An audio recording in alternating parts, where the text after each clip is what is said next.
ఋగ్వేద పరిచయం. రుచ స్తుతే అను ధాతువుతో ఋక్ శబ్దం ఏర్పడుతుంది. ఋక్ అనగా స్తుతించడం అని అర్థం. ఋక్కుల సమూహమే ఋగ్వేదం. దేనిచేత ఈ ప్రపంచ పదార్థాల, దేవతల, దివ్యగుణ పదార్థాల గుణాలు స్తుతించి కీర్తించబడతాయో దానికి ఋగ్వేదం అని పేరు వచ్చింది. శాఖోపశాఖలుగా విస్తరించిన వైదిక లౌకిక వాగ్మయ మహావృక్షానికి బీజరూపమైనదే ఋగ్వేదం. వేదాలలో ప్రథమమైన వేదం ఋగ్వేదం. వేదాలను సంహితలు అని కూడా అంటారు. సంహిత అంటే సంకలనం. ఋగ్వేద మంత్రాల సంకలనం ఋగ్వేద సంహిత. సంహితలు 4: ఋగ్వేద సంహిత, యజుర్వేద సంహిత, సామవేద సంహిత, అథర్వవేద సంహిత. ఈ 4 వేదాల యందు మొత్తం 20,417 మంత్రాలున్నాయి. ఒక్క ఋగ్వేదం నందే 10,589 మంత్రాలు కలవు.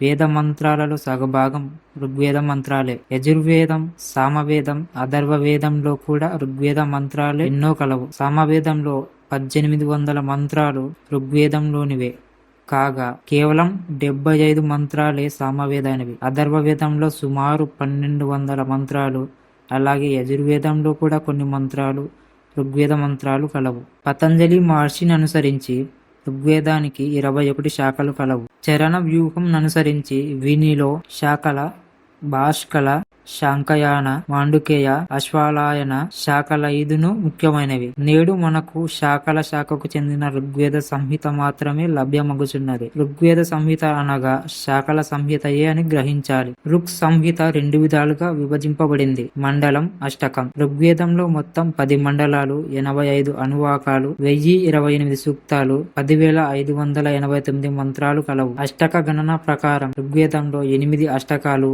64 అధ్యాయాలు, 2024 వర్గాలు, ఒక్కొక్క వర్గంలో కొన్ని మంత్రాలు ఉంటాయి. ఋగ్వేదంలో మొత్తం 1,53,826 శబ్దాలు, 4,32,000 అక్షరాలు ఉన్నాయి. అనియత సంఖ్య గల ఋక్కులు ఒక సూక్తం. సూక్తాలు 4 విధాలు. ఏక ఋషి ద్రష్ట మంత్రాల సమూహం ఋషి సూక్తం. ఏకదేవత మంత్రాల సమూహాన్ని దేవతా సూక్తం అని అంటారు. సమానమైన ఛందస్సులో ఉన్న మంత్ర సమూహాన్ని ఛంద సూక్తం అంటారు. అర్ధ సమాప్తి గల మంత్రాల యొక్క సమూహం అర్ధ సూక్తం. అలాంటి కొన్ని సూక్తాల సమూహం ఒక అనువాకం అవుతుంది. అలాంటి 85 అనువాకాలు, 10 మండలాలు ఋక్ సంహిత. ఋగ్వేదంలోని 10 మండలాల ద్రష్ట.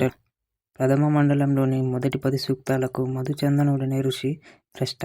ఈ మండలంలోని మరొక 22 మంది ఋషులు ప్రముఖంగా కనపడతారు. ద్వితీయ మండలానికి కృస్తమదనుడు, తృతీయ మండలానికి విశ్వామిత్రుడు, చతుర్థ మండలానికి వామదేవుడు, పంచమ మండలానికి అత్రి, షష్ఠ మండలానికి భరద్వాజుడు, సప్తమ మండలానికి వశిష్ఠ ఋషివంశముల వారి పేర్లు కూడా కనబడతాయి. అష్టమ మండలానికి కణ్వ, అంగిరస గోత్రికులు, నవమ మండలానికి పవమాన సోమహ దేవత గల చాలా సూక్తాలు ఉన్నాయి. అందుచేత ఈ మండలానికి పవమాన సోమ మండలం అని పేరు వచ్చింది. దశమ మండలం కూడా వేరు ఋషులు దర్శించినదే. ఋగ్వేదంలో ఋషికుల పేర్లు కూడా కనబడతాయి. దీనిని బట్టి నాటి కాలంలో స్త్రీలు కూడా వేదాధ్యయనం చేసేవారని తెలుస్తుంది. ఋగ్వేదము ప్రథమ మండలం. ఋగ్వేదం మొదటి మండలంలో 24 అనువాకాలు, 191 సూక్తాలు, 1976 మంత్రాలు ఉన్నాయి. మొదటి మండలంలోని ఒక్కొక్క ఋషి దర్శించిన సూక్తాలను ఒక్కొక్క సముదాయంగా స్వీకరించి అలాంటివి 14 సూక్త సముదాయాలుగా కూర్చబడ్డాయి. ఆయా సూక్తాలలోని దేవతల స్తుతిని అనుసరించి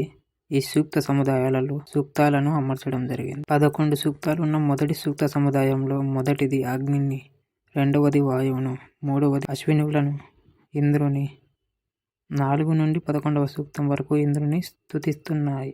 ఈ విధంగా ఋషి మండలాలను అమర్చిన క్రమంలో సూక్త సముదాయాలను కూడా అమర్చారు. మొదటి మండలంలో భగవదన్వేషణ, ఆరాధన, ప్రతి వ్యక్తిని గౌరవించడం, విఘ్నులైన పెద్దలకు, పిన్నలకు, వృద్ధులకు నమస్కరించడం సముచితమని తెలియజేస్తుంది.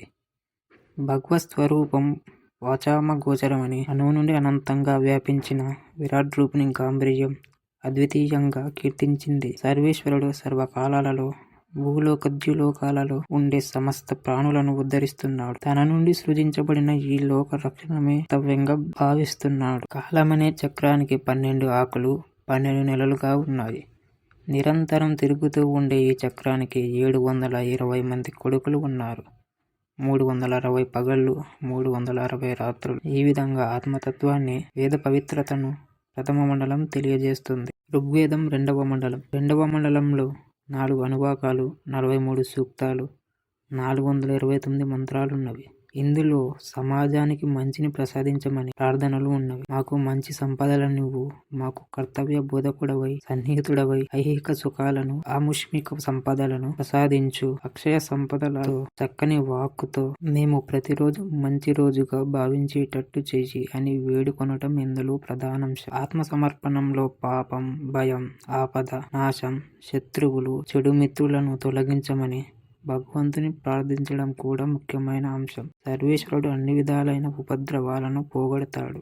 భగవంతుని అనుగ్రహం కలవానికి ఎటువైపు నుంచి కూడా భయం కలుగదు. వానికి అన్ని సుఖాలే కలుగుతాయి. ఓ ఈశ్వర, నీవు శత్రు నాశకుడవు. మాకు అభయాన్ని, అజ్ఞానాన్ని దూరం చేసి సుజ్ఞాన మార్గంలో నడిపించమని బృహస్పతి స్వరూపుడైన పరమాత్మను అర్థిస్తూ మనసును అర్పించాలన్న సారాంశం ప్రార్థనా రూపాలైన పలు మంత్రాల్లో గోచరిస్తాయి. ఋగ్వేదం మూడవ మండలం. మూడవ మండలంలో 5 అనువాకాలు, 62 సూక్తాలు, 617 మంత్రాలున్నవి.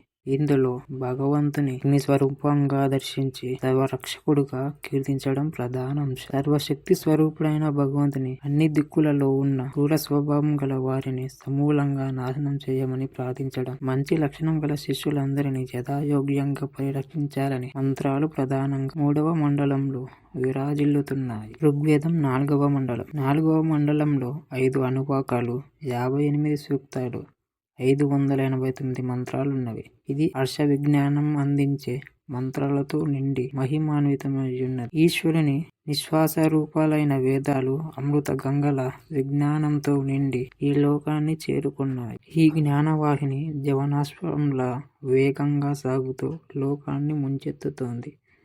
మనం అజ్ఞానాన్ని తొలగించుకుంటే ఈశ్వరానుగ్రహం వేదాలలో ఉన్న జ్ఞానం గోచరమవుతుంది. వేటగాడి క్రౌర్యానికి భయపడ్డ మృగంలా వేగంగా జ్ఞానం భగవదాశ్రితులను చేరుతుంది. ఈ జ్ఞానం ఒక అంశ, ఇంద్రశక్తితో రెండవ అంశ, సూర్యశక్తితో మరో అంశ, ఋషుల తపశ్శక్తితో గ్రహించబడుతున్నది. భార్య ప్రీతితో భర్తను చేరున్నట్లు జ్ఞానంతో కూడిన వేదాలపై అమితమైన ఆధారం గల పరమాత్మను పొందవచ్చని ఈ మండలం తెలుపుతున్నది. రౌతు గుర్రాల గుంపులో తన కాయానికి అనువైన వైశాల్యం గల వెన్నుతో ఉండే అశ్వాన్ని ఎన్నిక చేసుకుంటాడు. అలాగే కమ్మరివాడు ఖనిజాన్ని కరిగించి శుభ్రం చేసినట్లు మనస్సును పవిత్రం చేసుకొని వైదిక విజ్ఞానాన్ని హృదయానికి అనుగుణంగా తీర్చిదిద్దుకోవాలి. ఋగ్వేదం 5వ మండలం. ఈ మండలంలో 6 అనువాకాలు, 87 సూక్తములు, 727 మంత్రములు ఉన్నవి. భగవంతుని ఆశ్రయించిన వారికి వేదాలు కరతలామలకాలు అవుతాయి. భగవత్ ప్రియుడు వేదాలకు ప్రియాతి ప్రియుడు. పరమాత్మను నమ్ముకున్న వానికి రుక్కులు ఆదరిస్తాయి. సర్వంతర్యామిని నిరంతరం స్మరించే వానిని సామాలు గౌరవిస్తాయి. అగ్ని పరమాత్మను గుర్తించాడు కనుక వేదాలు అతనిని ఇష్టపడతాయి. ముఖ్యంగా సామాలు ప్రేమించాయి. అగ్నికి భగవంతుడు సన్నిహితుడయ్యాడు కాబట్టి వేదాలు భగవదభిన్నమని సుస్పష్టమవుతున్నది. ఋగ్వేదం 6వ మండలం. ఈ మండలంలో 6 అనువాకాలు, 75 సూక్తాలు, 765 మంత్రాలున్నవి. సర్వజ్ఞుడైన పరమాత్మను స్తుతించాలని, సత్కార్యాలతో వారిని పొగడాలని, సాటి వారిని గౌరవించాలని, హింస ప్రవృత్తిని విడనాడి కేవలం భగవద్గుణానుభవంతో జీవించాలని ప్రబోధిస్తున్నది. వాచామ గోచరమైన పరమాత్మను దర్శించడానికి చెవులు, నేత్రాలు, మనస్సు సామర్థ్యం లేనివని తెలుసుకోవాలని ఉపదేశిస్తూ భగవదనుభవాన్ని సమున్నతంగా తెలియజేస్తుంది. దేవదేవుని దివ్య గుణాలను వినాలని, ఉచ్చరించాలని, పరమాత్మనే ఆశ్రయమని తెలియజేసి పరమాత్మ సాక్షాత్కారం వల్ల కలిగి ఆనంద అతిశయాన్ని వ్యక్తం చేస్తున్నది. ఋగ్వేదం 7వ మండలం.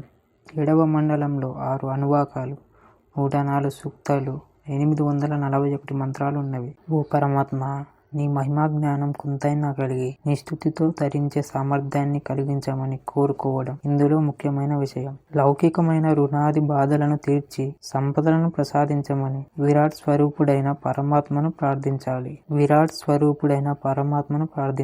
యజ్ఞం యొక్క విశ్వరూపం అమేయమైనది. వషట్కారంతో ఆహ్వానిస్తూ నీ ప్రార్థన చేస్తున్న మమ్ము మన్నించి మా మాటలు స్తుతిగా అనుగ్రహింపుము. శాశ్వతమైన కటాక్షం మాకు ప్రసాదించుము అని ఈశ్వరుని సేవిస్తే వివిధ సంపదలు, జ్ఞానం, స్వార్థరాహిత్యం, ప్రజలకు సేవ చేసే శక్తి కూడా లభిస్తాయని ఈ మండలం ద్వారా సుస్పష్టం అవుతున్నది.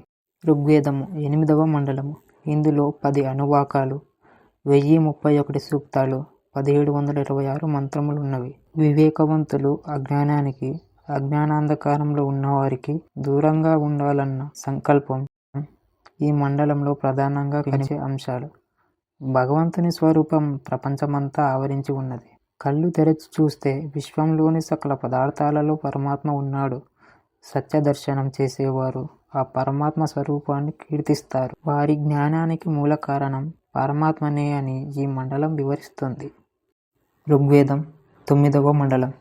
ఈ మండలంలో 7 అనువాకాలు, 114 సూక్తాలు, 1608 మంత్రములున్నవి. ఇది అత్యంత విలక్షణమైనది. ఈ మండలంలోని కొన్ని సూక్తాలు పవమాన సోమదేవతను సంబోధిస్తూ ప్రత్యేక రీతిలో కీర్తించబడ్డాయి. అందువల్ల దీనిని కొందరు పవమాన మండలమని వ్యవహరిస్తుంటారు. కానీ 2 నుండి 7 వరకు గల ఋషి మండలాలకు వరుసగా ద్రష్టలైన గృహస్థమదనుడు మొదలైన ఋషులే ఈ సూక్తాలకు కూడా మూలకారకులు. దీన్ని బట్టి చూస్తే ఋషి మండలాల్లోని పవమాన సోముని సంబోధించే సూక్తాలు ఈ మండలంలో పొందుపరచబడ్డాయని కొందరు విజ్ఞుల అభిప్రాయం. ఈ మండలంలోని సూక్తాలు ఛందోనుసారంగా అమర్చబడినాయి.